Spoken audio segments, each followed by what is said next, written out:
अस्सलाम वालेकुम प्यारे बच्चों, welcome to my channel Noor 360। तो बच्चों, हम लोग पढ़ रहे थे first year chemistry chapter number 10 solution in colloid, और यहाँ हमारा टॉपिक था colligative properties of a solution और कोलिगेटिव प्रॉपर्टीज़ ऑफ सॉल्यूशन की 3 एप्लीकेशन, जिसमें से लोअरिंग ऑफ वेपर प्रेशर, सही है जी, एलिवेशन ऑफ बॉइलिंग पॉइंट और डिप्रेशन ऑफ फ्रीजिंग पॉइंट हम ऑलरेडी पढ़ चुके हैं। तो आज का हमारा टॉपिक होगा जी ऑस्मोटिक प्रेशर। तो ऑस्मोटिक प्रेशर को समझने से पहले हमें थोड़ा सा ऑस्मोसिस के बारे में पता होना चाहिए। तो जी ऑस्मोसिस क्या है जी? ऑस्मोसिस पानी का, सही है जी, पानी का सेमी परमिएबल मेम्ब्रेन के थ्रू किसी भी लेस कंसनट्रेटेड सॉल्यूशन से, या अगर आपके पास प्योर सॉल्वेंट हो, हाई कंसनट्रेटेड सॉल्यूशन के जाने के प्रोसेस को हम लोग ऑस्मोसिस कहते हैं। मिसाल से आपको समझाता हूँ। देखिए, ये आपके पास एक बल्ब है। बल्ब में हमने क्या किया, हमने इसमें मोर कंसनट्रेटेड सॉल्यूशन रखा। किससे जी? मोर इसलिए कह रहा हूँ कि ये जो टब है ना, इसमें थोड़ा सा लेस कंसनट्रेटेड सॉल्यूशन, या आप समझ लें कि इसमें प्योर वाटर पड़ा हुआ है।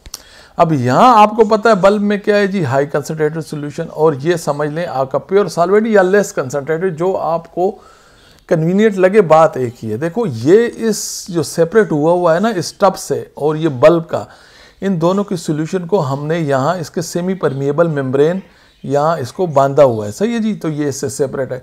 अब होगा ये, चूँकि बल्ब का सॉल्यूशन हाई कंसनट्रेटेड है, तो ये सॉल्वेंट इसमें फ्लो होना शुरू कर देगा, और थोड़ी देर बाद क्या होगा, ये जो मोर कंसनट्रेटेड सॉल्यूशन था, ये थोड़ा सा लेस कंसनट्रेटेड हो जाएगा, क्योंकि इसमें सोल्यूट के हिसाब से अब सॉल्वेंट की मिकदार ज़्यादा हो गई। और थोड़ी देर बाद ये आप देख रहे हैं कि ये प्रोसेस रुक जाएगा। तो रुकने की जो वजह है, ये इसका हाइड्रोस्टेटिक प्रेशर है। ये देखें, ये कॉलम में आप देखें ना, देखो पानी का ये जो आपका मास है, इसका भी तो कोई प्रेशर होगा, ये भी कोई वेट डालेगा। ये जो वेट यहाँ पे डाल रहा है, ये एटमॉस्फेरिक प्रेशर के 1 atm के बराबर प्रेशर इस सेमी परमिएबल मेम्ब्रेन पे इसने डाल दिए। अब जो यहाँ से फ्लो हो रहा था वाटर का, वो इस प्रेशर की वजह से रुक गया। तो ये जो प्रेशर, जिस प्रेशर की वजह से रुक गया, उसे हम कहते हैं जी ऑस्मोटिक प्रेशर। और इस प्रोसेस को ये इस पानी के सेमी परमिएबल मेम्ब्रेन के थ्रू दूसरे सॉल्यूशन में, कंसंट्रेटेड सॉल्यूशन में जाने के प्रोसेस को हम लोग क्या कहते हैं जी? ऑस्मोसिस। तो पढ़ते हैं जी।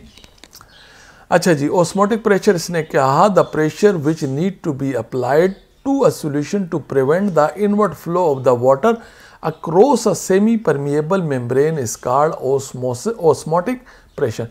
तो जी इसने कहा कि वो कम से कम प्रेशर जो हमें अप्लाई करना पड़े पानी के फ्लो को रोकने के लिए through a semi permeable membrane.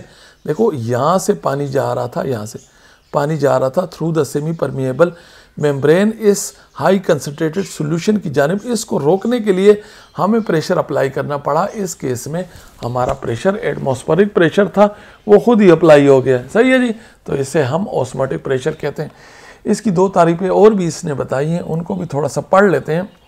तो the minimum pressure needed to nullify the osmosis is called osmotic pressure. मतलब वो वाला कम से कम प्रेशर जो ऑस्मोसिस को रोके, तो हम उसे ऑस्मोटिक प्रेशर कहेंगे।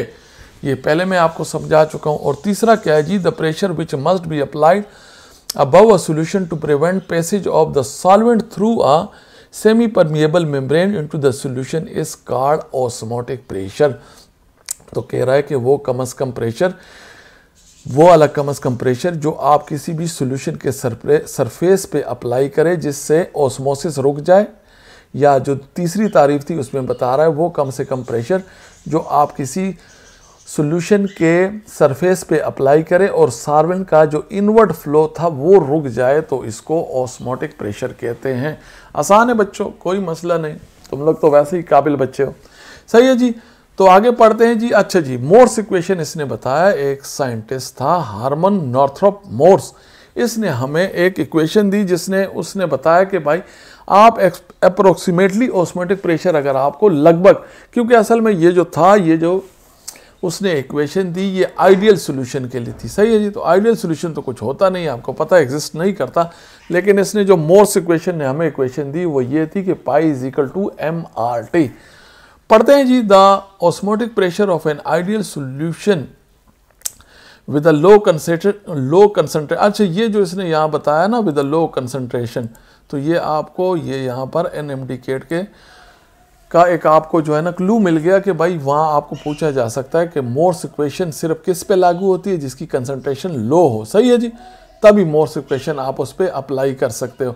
तो आपका एक लो कंसंट्रेटेड मोर्स आपका एक सॉल्यूशन है, आपने उसका ऑस्मोटिक प्रेशर मालूम करना है, मतलब वो वाला प्रेशर जिससे ओस्मोसिस का प्रोसेस रुक जाए। तो कह रहा है कि अंदाजन करीबन मोर्स इक्वेशन से आप मालूम कर सकते हैं। तो pi is equal to MRT, M यहाँ मोलरिटी, R जो है ना ये वही वाला है जो आपने जनरल गैस कांस्टेंट में है, लेकिन यहाँ जनरल जो आप अब यहाँ पर जो है ना आपने इन आइडियल सॉल्यूशन कांस्टेंट के तौर पे इस्तेमाल होगा। M मोलरिटी, R क्या है जी, ये गैस कांस्टेंट वाला R ये सही है, और इसकी वैल्यू 0.0821 लीटर ATM पर डिग्री केल्विन पर मोल। तो ये भी आपके पास एक और MCQ आ गया। सही है जी, इसकी यूनिट।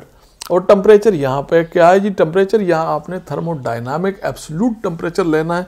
तो बच्चों थर्मोडायनामिक एब्सोल्यूट टेम्परेचर क्या होता है, ये आप थर्मोडायनामिक में अच्छी तरह पढ़ेंगे। सही है, तो यहाँ आपको सिर्फ यही होगा कि यहाँ पर ये थर्मोडायनामिक एब्सोल्यूट टेम्परेचर का मतलब ये है कि बेटा ये भी जो है ना जो आपने थर्मामीटर में जो लिक्विड इस्तेमाल किया होगा उस पर डिपेंड नहीं करेगा। सही है, मतलब ये आप असल में आगे पढ़ोगे इस लेक्चर में, ये बताने की ज़रूरत नहीं है क्योंकि लंबा हो जाएगा। न्यूमेरिकल में आपके पास जो है ना सिर्फ ये दिया होगा, टेम्परेचर आपको इसी सूरत में दिया होगा कि थर्मोडायनामिक एब्सोल्यूट टेम्परेचर उसका ये है। अच्छा जी, यहाँ पे उसने आपको कुछ ऑस्मोसिस की एग्जांपल दी है कि animal membrane such as the जैसे ब्लैडर या गाल ब्लैडर और outer covering of the intestine are semi permeable. तो इंटेस्टाइन आपको क्या आपको पता है इसने क्या होता है, इसने वाटर को बाहर भेजना होता है अपने हिसाब से या वाटर को लाना होता है। तो ये भी और आपको पता है सोल्यूट तो उसमें नहीं आता। सही है, तो इसी तरह गाल ब्लैडर और इंटेस्टाइन में ये सेमी परमिएबल की एग्जांपल है, ये आपको पता होना चाहिए।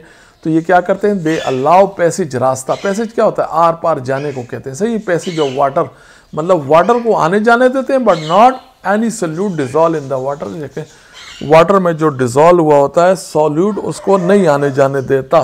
तो बेटा ये जो ऑस्मोसिस के थ्रू ही हम लोग जो है ना समंदर के पानी को पीने के काबिल भी बना सकते हैं। उसमें हमारा एक सेलोफोन मेम्ब्रेन बनती है जो है ना, मेन मेड वो मेम्ब्रेन है। और कौन बनाता है जी, मेन मेड है। और इसके थ्रू हम वाटर को, समंदर के वाटर को भी प्योर वाटर में कन्वर्ट कर सकते हैं और पीने के काबिल बनाते हैं। क्योंकि क्या करता है, ये समंदर के पानी में जो सोल्यूट होते हैं उनको पास नहीं होने देता और प्योर वाटर को पास होने देता है। अब इसी की थोड़ी सी एक्सप्लेनेशन जो मैं आपको पहले एक्सप्लेन कर चुका हूँ, इसने बताई, a solution inside the bulb is separated from a pure solvent in the beaker by the semi permeable. तो ये कह रहा है कि आपके पास ये बीकर में प्योर सॉल्वेंट है, बल्ब में आपके पास कंसंट्रेटेड सॉल्यूशन है और इसको हमने अलग किया है सेमी परमिएबल मेम्ब्रेन से।